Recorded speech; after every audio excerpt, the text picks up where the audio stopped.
Hello everyone, कैसे हैं 10th की बच्चा पार्टी। अच्छा चलो बताती हूँ मैं तुमको मैं आज क्यों आई हूँ, क्योंकि मैं काम की बात करती हूँ। चैनल को सब्सक्राइब करना है वो तुम कर देना, वीडियो पसंद आए तो शेयर कर देना और वीडियो को लाइक करे बिना तो कोई कहीं मत जाना।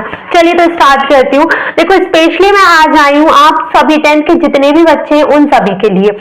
जैसे आप सभी को पता है कि आपका जो टाइम टेबल है वो आ चुका है भाई। जिन बच्चों को पता है बहुत अच्छी बात है, जिनको नहीं पता है मैं आपको पहले बता देती हूँ।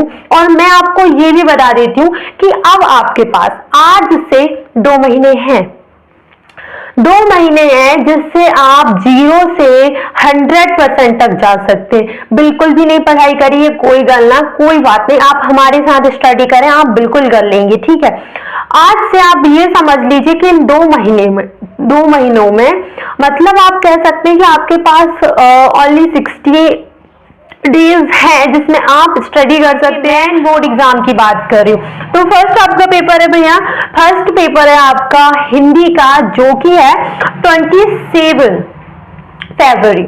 ठीक है, मतलब आपकी 27 फरवरी को है हिंदी का पेपर। ठीक है भाई, हमारी इंग्लिश कहाँ चली गई है? 28 फरवरी को है जिनका उर्दू का है। ठीक है, 3 मार्च को है हमारी इंग्लिश का पेपर। अच्छा मैं आपको बता देती हूँ जिन बच्चों को पता है, वैसे आपकी स्क्रीन पर दिखा डेट जो है कितना लिखा है, 28 फरवरी लिखा है जिसमें हिंदी का पेपर है। फिर 3 मार्च आपकी इंग्लिश का पेपर है। उसके बाद में आगे पहले बता दूं डेट, फिर इसके बाद बात करते हैं। 6 मार्च को है आपका संस्कृत का पेपर। इसके बाद आगे आ जाइए 10 मार्च को है मैथमेटिक्स का पेपर। इसके बाद थोड़ा सा और आगे आ जाइए 13 मार्च को है सोशल साइंस का पेपर। ओके भाई, एंड इसके बाद और आगे आ जाइए, फिर है आपका 19 मार्च को है आपका साइंस। ये आपका लास्ट पेपर है। ओके, मतलब समझ जाइए कि हमारा जो टारगेट है वो तो 3 मार्च वाले पेपर का है, लेकिन आपको तैयारी तो सभी विषयों की करनी पड़ेगी ना, मतलब मैथ की भी, इंग्लिश की भी, संस्कृत की, सभी चीजों की। अब मैं आपको बताती हूँ वो बच्चे, देखो दोनों टाइप के बच्चे होते हैं भाई। भाई कोई मत जाना, ये नहीं सोचना कि मैम सिर्फ इनके बारे में, मैं तुम्हारे बारे में भी बात करूंगी। पहले तो वो बच्चे आ जाओ जिन्होंने, पहले कौन से बच्चे आने, वो बच्चे जिन लोगों का आधा मतलब 50% आपका सिलेबस जो है हो चुका है कंप्लीट। ठीक है, मतलब आपको सिर्फ 50% करना है, क्योंकि हाफ ईयरली आ रही है, ऑलमोस्ट 50% आपका सिलेबस आई थिंक तो कंप्लीट हो चुका होगा, राइट। इसके बाद वो बच्चे आ जाइए जिनका कुछ नहीं हुआ है, हम तो खाली बैठे थे, हम तो बैक बेंचर है, हम तो वो मैं बोलना नहीं चाहती जो आप समझ रहे हो, हम तो सिर्फ टाइम पास करने के लिए आए थे, है ना।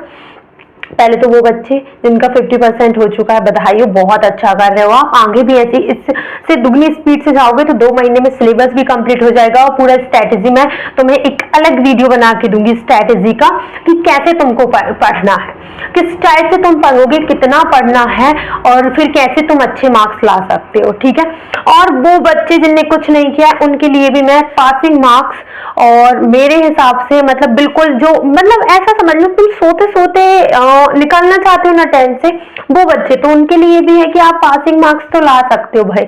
लेकिन वो जिन्हें एक सपना देखा है कि 94 या 95, 96 तो नहीं आएगा मेरा, वो वाले बच्चे वो भी 2 महीने में इतनी अच्छी तैयारी कर सकते हैं। But These all things depends on you।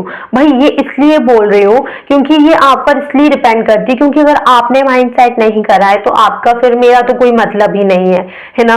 जैसे मैं 3 मार्च का इंग्लिश का पेपर है, आप लोग इंग्लिश की टेंशन खत्म कर दीजिए। ठीक है, इंग्लिश में आपको क्या करना है, क्या नहीं करना है, किस चैप्टर पे जोर देना है, किस पे नहीं देना है, मैं सारा आपको बताऊंगी। और जो मैं चैलेंज लेकर आई हूँ 60 डेज का, वो भी मैं आप लोगों को बताऊंगी। ठीक है, तो 60 डेज के चैलेंज के लिए थोड़ा सा अलग वीडियो बनेगा, क्योंकि ये वीडियो फिर लॉन्ग हो जाएगा, तो उसके बाद मैं दूसरी वीडियो में करूंगी। लेकिन इस वीडियो में मैं तुम्हें बताती हूँ कि जिन बच्चों ने बिल्कुल नहीं पढ़ा है तो इनकी स्ट्रैटेजी क्या है पढ़ने की, सभी सब्जेक्ट मैंने आपको बताया है।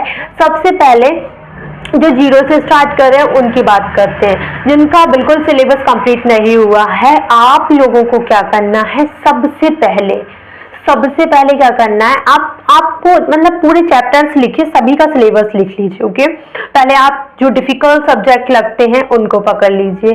ठीक है, आपने क्या करना है, उन डिफिकल्ट जो सिलेबस में आपको दिख रहा है, जो डिफिकल्ट आपके सब्जेक्ट है, उनमें जो सबसे इजीएस्ट सब्जेक्ट आपको लगता है कि हाँ ये तो मेरे बाएं हाथ का खेल है, सबसे पहले आप उनको करिए। ओके, फिर उसके बाद थोड़ा सा डिफिकल्ट पे आ जाइए, क्योंकि नाउ आपका जो कहने का मतलब ये है कि कॉन्फिडेंस जो है ना वो बूस्ट हो रहा है कि भाई हाँ मैं भी कर सकता हूँ, अगर ये कर सकते हैं, क्योंकि आपने सबसे इजीएस्ट चीज कर ली और नाउ यू आर कॉन्फिडेंट। क्योंकि यहाँ पर मैं बात करूँ, बहुत सारे बच्चे ऐसे कि ओवर कॉन्फिडेंस हो जाते हैं, फिर तो आपने 2-4 चीजें इजी करी है तो आपको कॉन्फिडेंस तो जरूर अपने आप में आ जाएगा। ठीक है, तो आपने ये किया, मतलब आपको लग रहा है कि 4 चैप्टर जो है बहुत इजी है, I can solve them. Math के लिए अगर मैं बताऊं, या फिर आप I can read them, I can, मतलब आप कह सकते हैं कि याद रख सकते हो। ओके, तो उनको पहले कर लीजिए, फिर थोड़ा सा डिफिकल्टी चीज़ों पे आइए, फिर उसके बाद फिर और डिफिकल्ट चीज़ें करिए, फिर उसके बाद जब से जो आपको नहीं बन पड़ रहा है,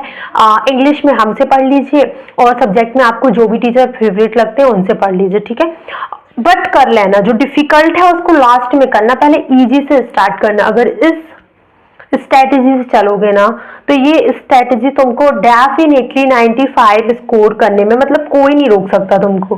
ठीक है, अगर आज से तुमको स्टडी करना है। और एक चीज याद देखो, तुम्हारी मामा की लड़की की, तुम्हारी बुआ की लड़की की शादी हो भी जाएगी, तुम डांस करो ना करो, तुम वहां खाना खाओ नहीं खाओ, या तुम कुछ करो या मत करो, हो ही जाएगा। तुम्हारे दूर के मामा के फुआ के लड़के की लड़की की शादी भी हो जाएगी तुम्हारे बिना। मतलब सब कुछ हो सकता है, बस तुम ये 2 से 3 महीने हमें दे दो। तो इन 2 से 3 महीने में तुम भूल जाओ कि मेरा कोई परिवार है, मेरे कोई रिश्तेदार है, मुझे शादियों में जाना है, एक्सेट्रा एक्सेट्रा।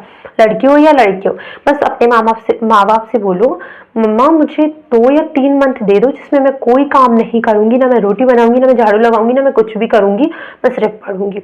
लड़के, ना ही मैं गेहूं लेकर चक्की पर जाऊंगा, ना ही मैं दुकान से कोई सामान लेकर आऊंगा, क्योंकि मुझे लगता है कि इक्वली दोनों ही परेशान रहते हैं घर से। ठीक है, और एक चीज है जो लड़कों में ही होती है, लड़कियों में शायद कम होती है अकॉर्डिंग टू मी, लड़कों में थोड़ी सी हाई लेवल होती है, इसलिए मैं थोड़ा सा पॉइंट आउट करूंगी आप लोगों को। सॉरी अगर आपको थोड़ा सा पर्सनली मत लेना इस चीज को, कि जो बच्चे नहीं करते अच्छी बात है, जो करते हैं उनके लिए, कि मैं दोस्तों के साथ बाहर जाकर बाहियादी बिल्कुल नहीं करूंगा, सिर्फ और सिर्फ पढ़ूंगा। ओके, ये अगर आपने चीजें फॉलो करी तो आई थिंक ये जो डेट शीट मैंने आपको बताई है, जो एमपी बोर्ड का टाइम टेबल आ चुका है ना, आई थिंक इसमें आपको कोई भी प्रॉब्लम नहीं होगी। ठीक है, इंग्लिश का पेपर जो हमारा है 3 मार्च का, इसमें कोई टेंशन मत लेना, मैं जितने भी क्वेश्चंस बताऊंगी उससे आउट ऑफ नहीं जाएगा, और पिछली बार भी नहीं गया था तो इस बार कैसे जाएगा, है ना। तो एमपी बोर्ड वाले बच्चे बिल्कुल टेंशन नहीं लेने का है। अगर आपको टाइम टेबल नहीं मिला है तो आपको स्क्रीन पे शो हो रहा है, आप यहाँ से लिख लीजिए, स्ट्रैटेजी भी मैंने यहाँ पर शो करवाई है, तो वो बच्चे भी लिख लीजिए। अब अगर जिन बच्चों का 50% हो चुका है वो बच्चे सुने, अभी तो मैंने 0 वाले बच्चों की बात करी थी, अब 50% अगर जो बच्चों का सिलेबस हो चुका है उनकी बात करती हूँ। ठीक है, देखो पहली चीज तो ये कि तुम लोगों को बधाई हो, तुमने 50% सिलेबस इतने दिनों में तो कंप्लीट कर लिया है ना। अब 50% में तुम्हें लग रहा है कि यार बोरियत तो हो रही होगी, और जो पीछे छूटा है उसे भी देखने का मन करता है ना। तो मेरे हिसाब से मैं तुमसे बोलूंगी 10 या 12 दिन लगेंगे तुम्हें जो 50% सिलेबस किया है उसे चेकआउट करने में। तो मैं तुम लोगों को सजेस्ट करूंगी कि वो 50% जो सिलेबस तुम कर दिए हो, मतलब हो चुका है, उसको 10 दिन में, 12 दिन में, जितने जल्दी हो सके उतने जल्दी उन दिनों में कंप्लीट कर लो। मतलब एक बार रिवाइजमेंट करने का तुमसे मैं बोलूंगी, क्योंकि उसमें क्या है, तुमको कॉन्फिडेंस हो जाएगा यार कि मैंने 50% कर लिया, तो अब तो 50% बचा है सिर्फ। इसको जब मैं 10 दिन में निपटा सकता हूँ तो इनको तो मैं 1 महीने में आराम से कर सकता हूँ। ये कॉन्फिडेंस तुम्हें बूस्ट होगा, और इससे ही तुम्हें ना ताकत मिलेगी आगे की सिलेबस कंप्लीट करने में। और आगे भी मैं तुम लोगों को भी यही सजेस्ट करूंगी कि सबसे ज्यादा जो सिंपल लग रहा है ना, जो बच्चे कुछ सब्जेक्ट के जो सिलेबस है उसमें जितने भी चैप्टर्स तुम्हें डिफिकल्ट लग रहे हैं, मतलब 1-2 ही लगते हैं यार, ऐसा तो नहीं है कि सभी लगते हैं, कुछ मीडियम रेंज के होते हैं, कुछ ज्यादा ही इजीएस्ट होते हैं, तो कुछ थोड़े से डिफिकल्ट होते हैं। ठीक है, तो जो इजी है वो पहले कर लो, फिर उसके बाद थोड़ा सा रेंज वाले कर लेना, फिर थोड़े से जितने भी डिफिकल्ट है ना वो कर लेना। ठीक है, नहीं समझ में आ रहा है तो बार बार करो। फिर एक सजेशन और दूंगी, जो लास्ट 15 डेज, वैसे तो तुम्हारा 2 महीने तक मैं साथ छोड़ने वाली नहीं हूँ, लेकिन फिर भी तुम लोगों को सजेस्ट करूंगी कि लास्ट 15 डेज में जितने भी डिफिकल्ट चैप्टर हैं उनको अलग लिखना, जो इजीएस्ट है उनको अलग लिखना। फिर तुम्हारा जैसे ही सिलेबस कंप्लीट हो जाता है तो सबसे पहले जाना किस पे, जो डिफिकल्ट चैप्टर है ना उनको एक बार रिवाइज करना, फिर इजीएस्ट चैप्टर पे जाना, क्योंकि अब तुम्हारे अंदर कॉन्फिडेंस बूस्ट हो चुका है। अब हमें ज़रूरत नहीं है, अब ज़रूरत है तो फोकस करने की कि भाई इन चीज़ों को, ये चीज़ मैं भूल सकता हूँ, ये मैं पहले कंप्लीट कर लूँ। ठीक है, तो हाँ, जैसे आप सभी ने बोला था कि मैम एमपी बोर्ड का टाइम टेबल आ चुका है, प्लीज़ हमें बता दें, एटलीस्ट हमें ट्रस्ट हो जाएगा कि ऑफिशियली आ चुका है। सो ऑफिशियली भी आ चुका है। अगर कोई भी चेंजेस होगा टाइम टेबल में तो मैं डेफिनेटली वीडियो बनाऊंगी उस पर। अगर आपको समझ में आया होगा कि मैं क्या समझाने की कोशिश कर रही हूँ इतनी देर, अगर इस स्ट्रैटेजी को फॉलो करके चलोगे तो डेफिनेटली आप एग्जाम में टॉप करोगे।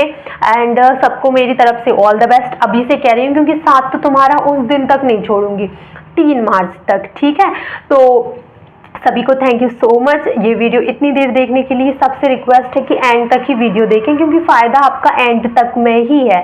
ठीक है, तो बाय बाय, राधे कृष्णा।